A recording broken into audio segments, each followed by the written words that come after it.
Okay, we are recording. Well, welcome back, everyone.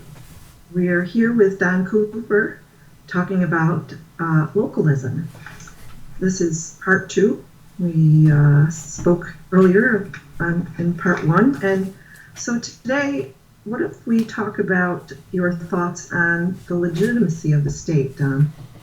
Thanks, Jan. Yes, I think that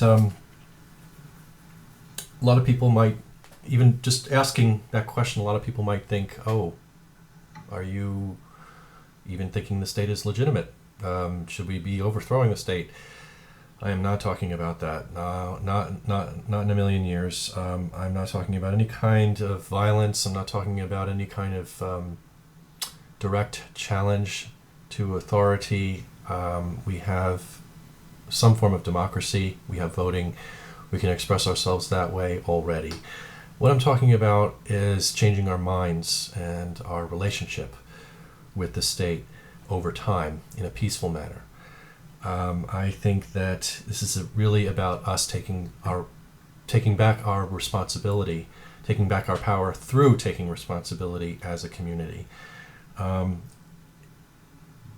in order to move forward, in order to make things better, we have to be critical. We have to think through things and be willing to throw certain things out, consider new things. This is critiquing, criticizing. This is not the same as trashing or wanting to smear or unnecessarily people's good work, people's good intentions. This is really about saying what's effective and what's not. What is hurting us, even through good intentions, and how could we do things smarter? And so if certain people's domain of authority is affected by that, in as much as we're doing this in a peaceful way, then that's a good thing. And the people who are affected, if they're good people, will willingly step aside over time again. And for example, I'm talking about a subsistence independent community. Now, if everybody was subsistent independent, then the people running, for example, welfare, they would no longer need to do that job. And that's what I mean by stepping aside. Now, obviously, they have nothing to fear for their jobs right now because there's a lot of people that need that kind of help. But it should be our goal to put them out of work. It should be our goal to make everybody guaranteeing their subsistence no matter what. And because we can do it as a community, then this is one less thing that the state has to do. So what are we really talking about here? We're not talking about overthrowing the state. We're not talking about getting rid of the state completely. We're talking about shrinking the state through a process of attrition, a slow, inevitable process that is completely peaceful. Right. Okay. And you were wanting to discuss elements of becoming a cooperative and how sophisticated a cooperative can arise out of this sophistication. Right. Well, there's a couple of things here. First of all, people are going to say, "What are you talking about? What is a cooperative?" I've heard of cooperatives before, but you're talking about subsistence independence, and you're talking about not bringing anything else but subsistence into the picture. So what exactly are you talking about here? Well, we're talking about the benefits that arise from people working together. There's always efficiencies that are created from that. When, for example, if you buy a bag of rice at the store, you're going to be paying, let's just say, $10 per unit of weight.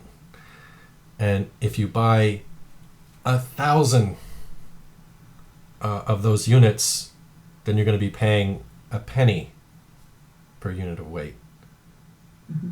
So simply by buying things together, we've already created an efficiency economically. Mm-hmm. So it makes sense for us to buy things together when it comes to food. And people do this. They have co-ops. They have food co-ops. Mm-hmm. And they do it for a variety of reasons, but one of them could be that they want organic food at a cheap price. And they're buying it together. And they're controlling their sources together so that they have the real stuff and not the stuff that they're getting from the supermarkets that they don't want, which is the pesticides and other things, and the expensive prices. Although people do say that co-ops can be expensive, I think that I think nobody can deny that when you buy things together, just the direct concept of buying things together, you're buying a lot more, and so therefore there's a cheaper price. That's just an economic law.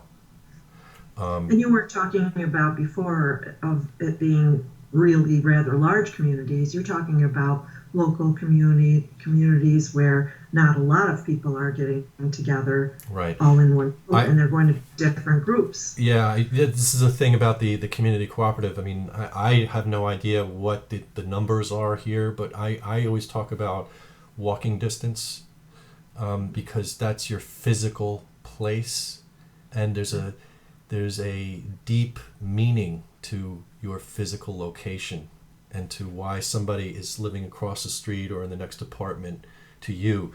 And in a place like New York City, you may never see the person who's living next to you, but nonetheless, there's still some deep mystical reason why that person is living right next to you. And you could exploit that meaning. You could open that up. You could create something wonderful and efficient and empowering if you just knocked on their door and established a relationship with them. But you don't have any reason to knock on their door. But if you had a community cooperative, you would have a reason to get to know people, and you would be creating efficiencies, and spontaneously you'd be getting benefits out of that because of the power that would be unleashed from that, from these relationships. And the numbers of people is really determined by the costs of the means of subsistence and how you organize the structure in which you're paying for that. You might be able to make it work with just a few people, but then you'd have a lot of high costs that everybody would have to bear. Or you could do it with 1,000 people, and you'd really be able to defray the costs very, very significantly. I think that you're going to be talking about between dozens and hundreds as your round numbers of what these community cooperatives would look like. Now, people immediately say, okay, I keep thinking of this touchy-feely place in the woods where everybody's holding hands around a circle. I can't get my mind off of that. And I'm trying to say, what would the community cooperative look like? It wouldn't look any different than what you see now. It would be exactly the same. It's actually no different at all. It's just a piece of paper that everybody would sign and agree to, a trust, where they would agree to work together to guarantee the subsistence of everybody in the community. They would agree to a rotation. They would agree to some sort of financial commitment. And they would agree to a new definition of what their ownership over their means of subsistence, like their house, is. Now, that's a whole nother subject that we can go into, but for the sake of argument, I'm just saying that the community cooperative is just an agreement.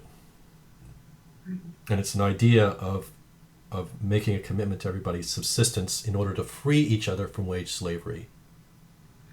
And it's not to overthrow not for the purpose of overthrowing the capitalist system, not for the purpose of overthrowing the government. It's just to take back our power from those abstractions, to the point that we empower ourselves so that when we do interface with those abstractions, we're much more empowered. And this includes your boss.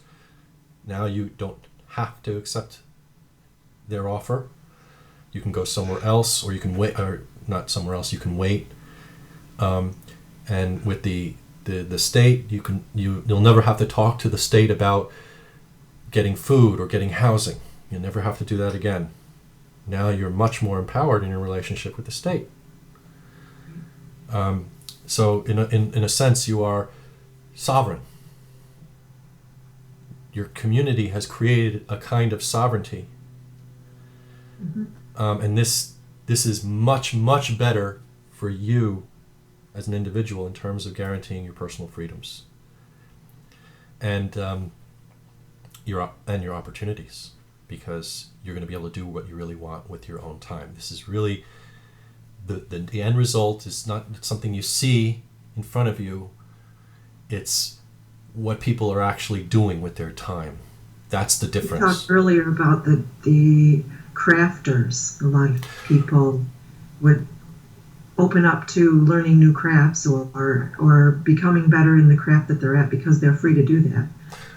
And this is the point about sophistication, the overall point, which is that when you unleash people's personal power, in other words, really when you unleash their time, you free them from having to maintain their means of subsistence for themselves and their family in such an onerous individual manner. Then people are really doing what they want with their time, and spontaneously, which means nothing's forced, it just happens. People are doing crafts, people are doing more academic work that doesn't necessarily lead to making money. People are maybe doing meditation and spiritual work. A lot of people are saying, yeah, and a lot of people are just sitting around watching TV and being lazy. Well, yeah, there's going to be some of that, but we can't really get away from that no matter what. There's always going to be people like that. And I feel like laziness is really a pathology that's a response to learned helplessness. And a community cooperative, you're much less likely to have that kind of behavior, because you're going to have so many inspiring people are going to be living around other people who are so inspiring, and truly having the time to do what you want to do. We need to see that as liberating, not, oh my God, everybody's going to be lazy. What's that? You don't want anybody policing anybody else. It's just about freeing people to be inspired. Right, and the exigency here is about the freeing people. It's not, the exigency is not, oh my God, we have a bunch of lazy people and we have to whip them into shape. That's not really the problem in our society. That's just, there is always a group of people that are like that, but they're not the cause of human misery. The cause of human misery is that people are locked into wage slavery. And on the other half of the planet, people don't have any opportunities at all, because they're out. They're just not even needed in the capitalist system. So they're living in places where giant corporations are sucking out the resources from their countries, vampiring them essentially, and these people are left with nothing, and they're immiserated in an even deeper sense than the people in the so-called first world. In the first world, the big negative factor is stress. Stress for maintaining your means of subsistence. Having that job, keeping that job, and then when you're in that job, you're miserable in that job. Mm-hmm. So the subsistence independent community solves both problems at the same time. For the people in the first world, it eliminates the stress of wage slavery. In the so-called third world, it guarantees subsistence, which people don't even know if their next meal is coming. But if they work together, they could guarantee that for themselves. You talked about Europe and how they have an older sovereignty and an older system, not so much system, but culture, where we as the United States, because we're so much younger, are not as sophisticated in a lot of ways. Well, I think that's just a plain fact of time, but it's also a plain fact of a kind of retrograde in our culture. 100 years ago, for example, there used to be dozens and dozens of newspapers just in New York City. And I'm not going to say how many numbers, but there were a proliferation of breweries. Okay, beer making. It's a craft. And what happened after World War II is that beer making turned into a very generic thing. And in America, but not in Europe.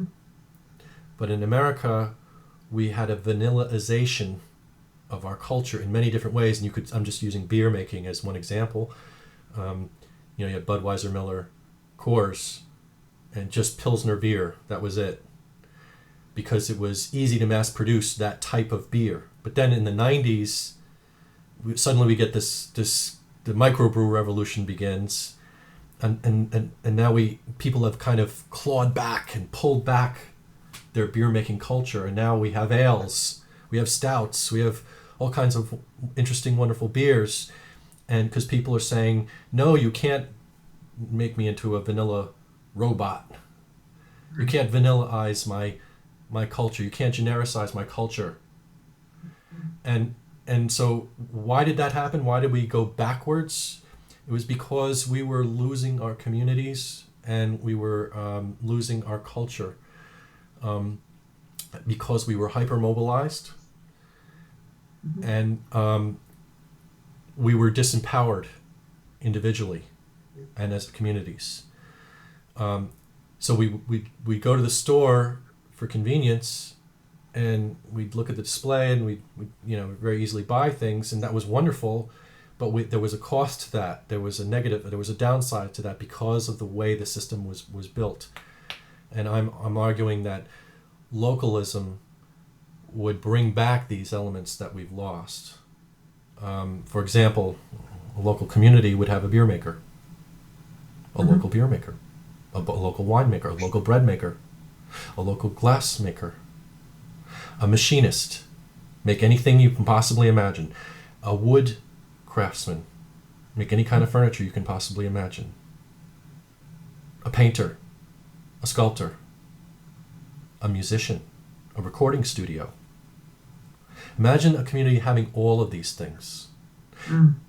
Even a math teacher, not high school level, college level, a physicist, okay, a chemist, a local chemist. And I'm talking about an actual scientist. We don't even know who our neighbors are. I could have a scientist living 2 doors down from me. And you probably do, but you don't get any benefits out of that. That's right. We don't know our neighbors anymore. Right. But imagine a community. Now, I'm not saying, okay, in order to have a subsistent community, we have to have a physicist, we have to have a mathematician, we have to have a... No. I'm saying these things would just spontaneously arise over time. And the infrastructure for these people to do their work locally, when it made sense, when the will was there, not forced, it just arose spontaneously. And I'm saying it would happen because people want to have access to these kinds of things. They would love to have to be able to sit and listen to a mathematician speak for a little while, and get the benefit of their knowledge. It's not that you can't do that now. You can go to a university and you can take classes, or you can just listen to a lecture. But I'm saying over time, the sophistication of the community would start to escalate dramatically, just within a generation. And then within 2 generations, it would be mind-blowing, because there would be an emphasis on, because people are doing what they really want to do, nobody's going to have to fit into some sort of bureaucratic cog in order to do that thing. So if a person wanted to be like a physicist, but they didn't want to be the greatest physicist in the world, so they can't compete with the people that are actually professors at universities, but they would like to spend most of their time doing physics, they'd be able to do that.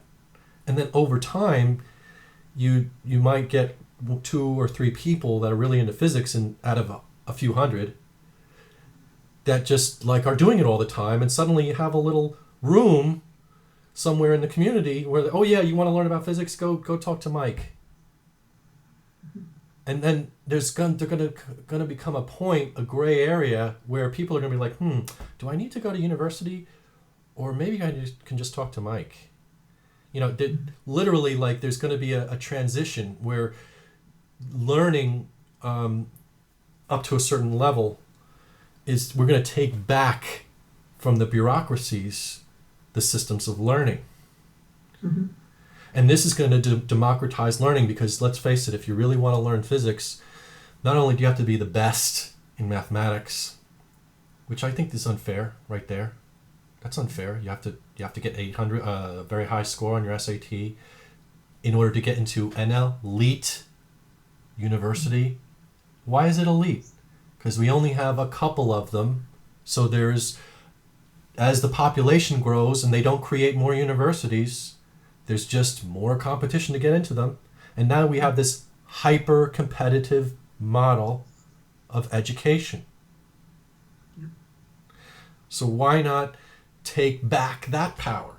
Right? We're taking back subsistence, but we could also take back education to a large degree. Not totally, not trashing what's there, but a process of attrition. Right. Saying, you know what, you guys have a big head. You guys think you know everything, and you want to make it all elitist, and you want to block most people who are interested in these things out. Well, you know what?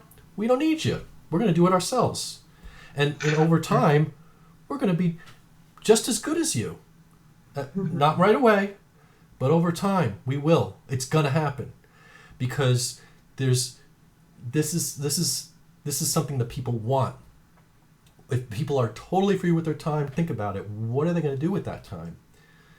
There's going to be a lot of people who are going to be reading a ton of books on the subjects they're interested in. And they're going to get really good at it. And if you have enough people in your community, that means this guy's interested in this, that girl's interested in that, this person's interested in this. You're going to get a whole bunch of different subjects that you're going to have a bunch of experts on. Because people can do whatever they want. And so a lot of them are just going to be reading books and becoming experts. And they're going to be doing it without any help from any bureaucracy. And this is going to be so incredibly empowering. And in a positive way. Again, this is about taking back our power rather than challenging directly any current power. So it's really about liberation rather than confrontation. Personal sovereignty. Do you want to talk about that now? Right. So when we talk about the legitimacy of the state itself, we're talking about what do we need the state for? And I'm arguing we don't need as much of the state as we have. We need to shrink it. I said that at the outset.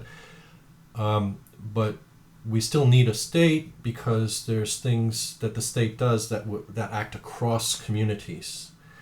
The problem is that one of the problems we have with the state, though, is that it wants to adjudicate over things that really come down to personal choice. And, we have the Constitution. The Constitution is guaranteeing our freedom of speech, our freedom of thought, freedom of religion. Really, so it's thought and speech, but what about action? There's no real guarantee in the Constitution about action. So thought, speech, and action are really the core of our interface in this world. It defines us as individuals. We think, we talk, and we act. Our thinking and our talking are guaranteed, but not our action. And a huge amount of our action doesn't affect anybody else. It's really a zone of, I'm calling it personal sovereignty, but it's not sovereign. It's adjudicated by the state. The state says, oh, you can do this, but you can't do that. And these decisions are kind of come upon through the political process. So if one taboo wins out over another group that doesn't have that taboo, then that taboo stands. And this is always going to be a source of division. The state, when it's acting in a negative manner, is using divide and conquer strategy to split people, and to get them into arguments that there's really never an answer to. So the people's will is not coming through. And so the state is in that direct sense is becoming a tyranny, maybe not for this group, but for that group. And so when you have a whole string of these issues, because you're not in the core respecting personal sovereignty, and I'm talking about action, what you may do with your body or consensually with another individual, that's also the zone of personal sovereignty. When you're not respecting that, you're not sanctifying the meaning of freedom. You're giving it a status that is subject to whim or definition of one group over another. All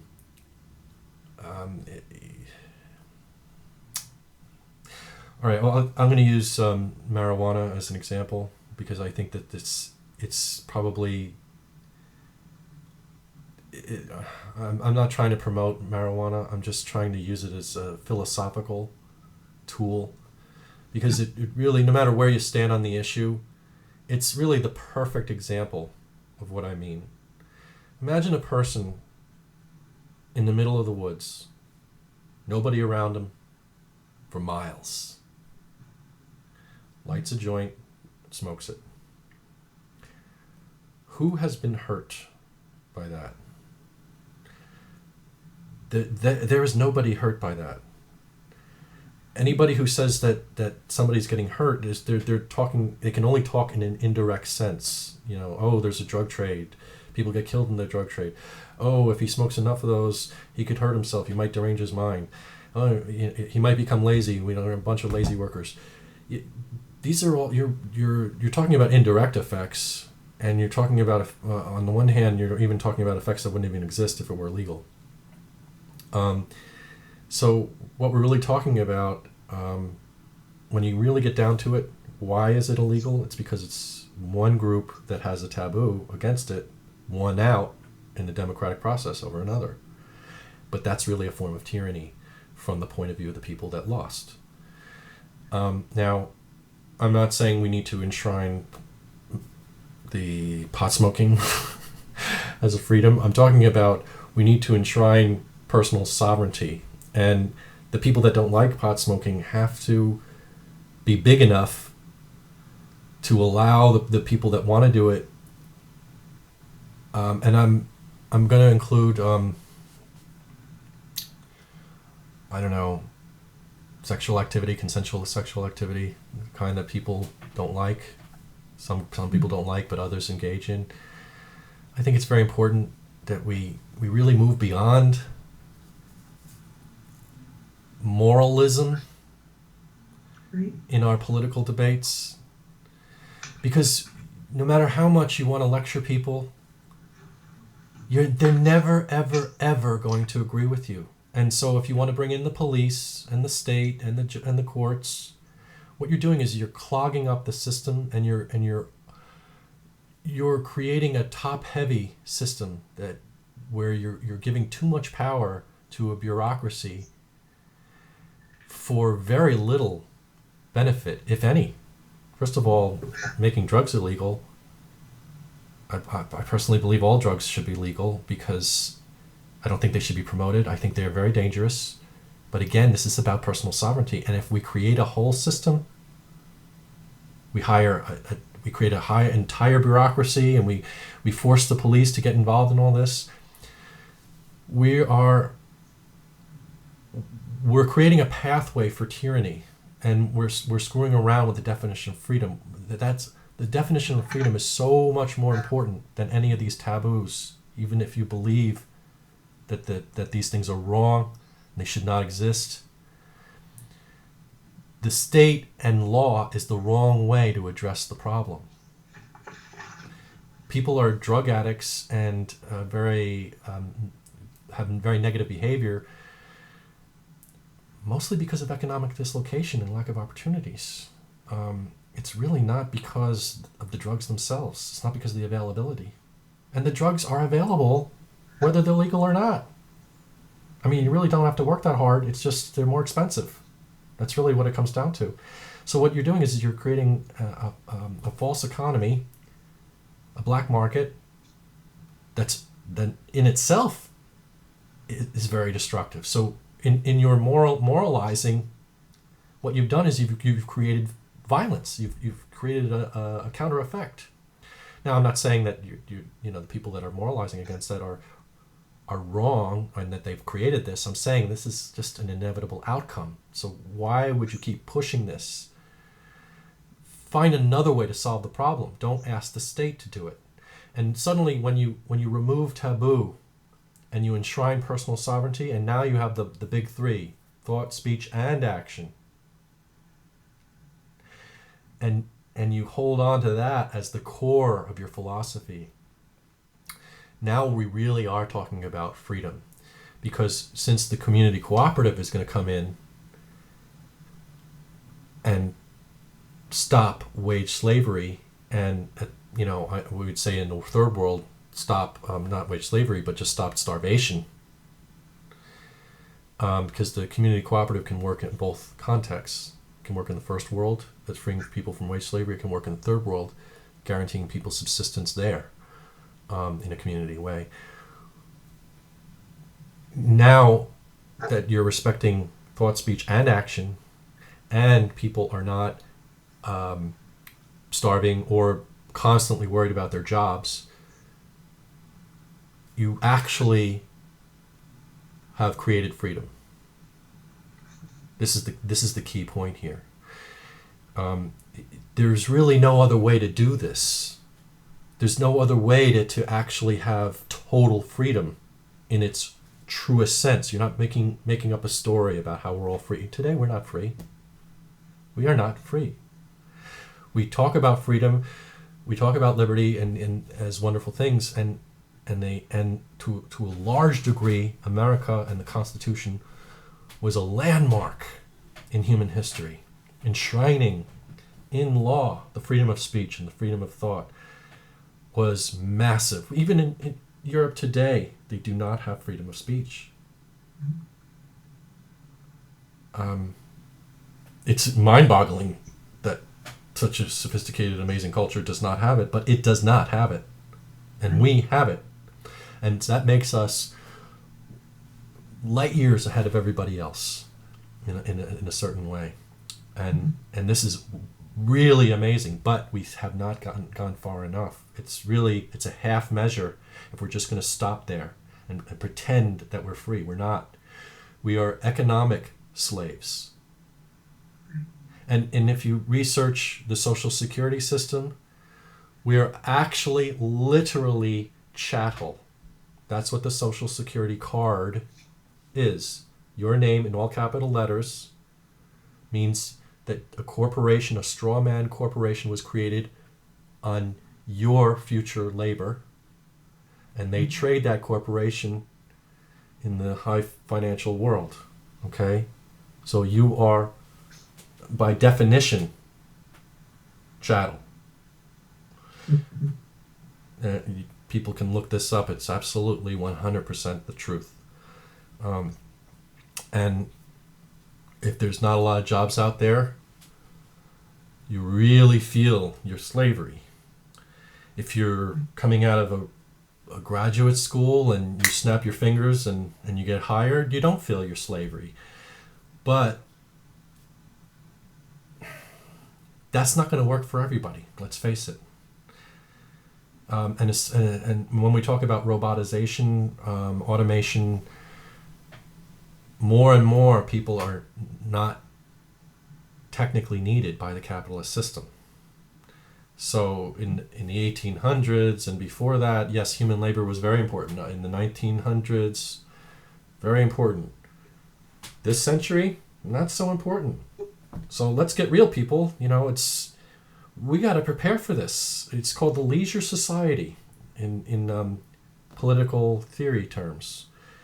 And I'm not talking about the lazy society. I'm talking about the leisure society. I'm talking about people literally doing what they want to do, because that's really, ironically, the only way we can guarantee our freedom. It's funny, but we have to actually get what we want in order to be free. But it's literally, there is no other way, because if we keep trying to shove the capitalist system down everybody's throats, what we're doing is we're in denial that we don't need everybody for the capitalist system. And if we try to shove the socialist system down everybody's throats, then we're in denial that we're not in agreement about culture and about how we want to interface with the state and what the state should and shouldn't be doing and how it should be running our lives or shouldn't be. We're in both ways. We're just asking for misery and unhappiness on the part of most of the people. Right. What about talking about self-actualization? You just mentioned that, and how it's not, in your estimation, a political theory either. Right. Well, you got the I was saying socialism, capitalism.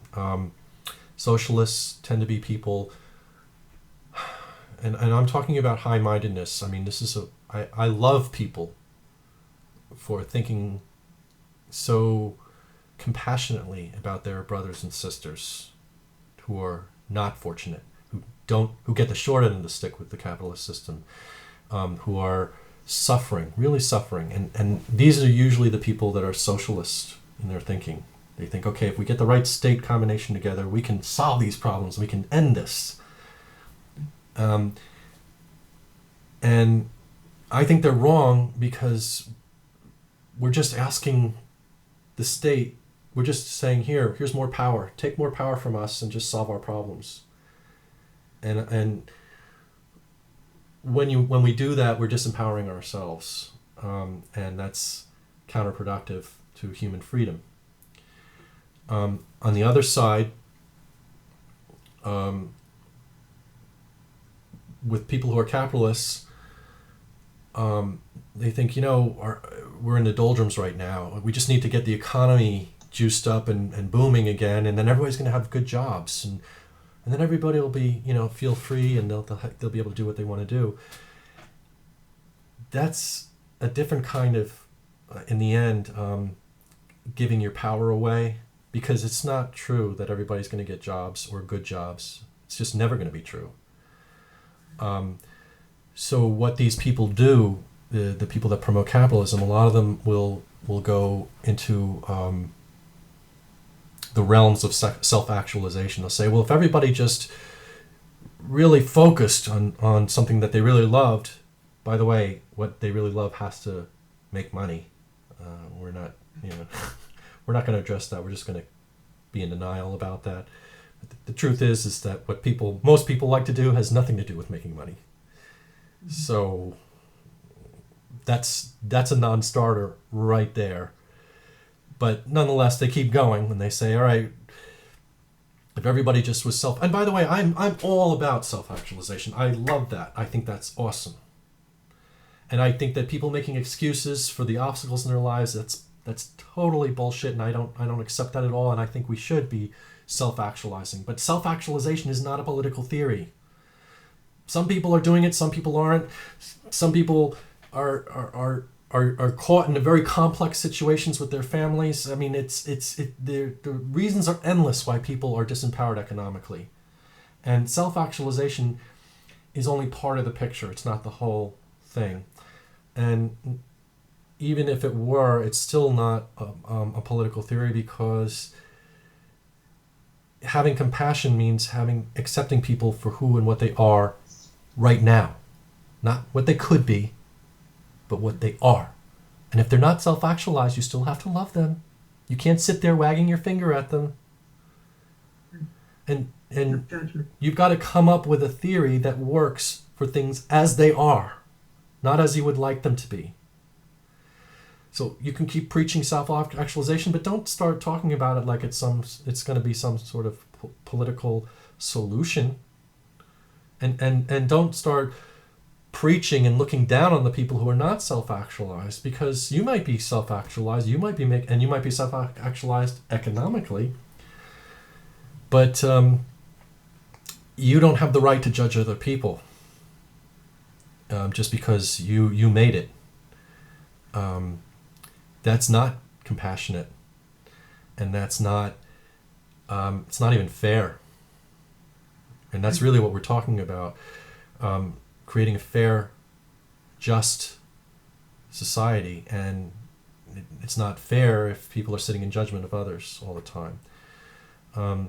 So again, when you're going either socialist or capitalist, you're always making some sort of excuses for the cracks in the system that you're creating, and for the reason why people are falling through, or for the reason why the state is kind of running roughshod over people's rights, or on the other hand, the corporations are running roughshod over people's rights. You're just saying, oh, if we just fix this entity, this abstraction, the state or the corporation, if we could just fix it and get the right people in there, everything will be fine. No, it never works.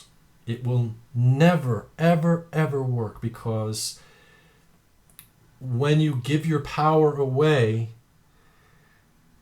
you're creating the conditions for corruption. The people at the top are going to inevitably misuse that power, because it's not their proper domain.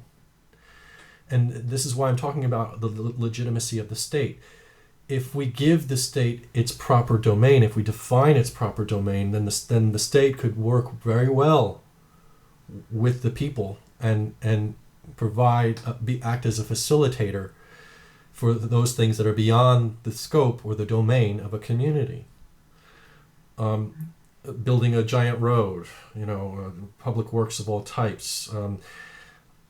Another important point here is that I feel like something like the Food and Drug Administration, it guarantees that when you go to the store, you're not going to get poisoned by the milk you drink. Okay, that's a wonderful thing. However, the Food and Drug Administration seems to feel like it has no limits on its domain, and it just comes up with more and more logical reasons why it needs to pass this law and that law and the other law. I'm talking about actually taking the teeth away completely from the Food and Drug Administrations, but keeping the scientists and the moral authority of the Food and Drug Administration. And this is one example, but you can replicate it over all the different agencies. I feel that until I sell you the milk, well, if I sell you the milk and I poison you, obviously I did something wrong. But if I sell you the milk and it's not what how do I put this? If the FDA simply released standards, and the milk makers said, "Oh, I have FDA. I have milk that goes according to the FDA's standards." People would generally not buy milk unless it had that stamp on it, because that's safe milk.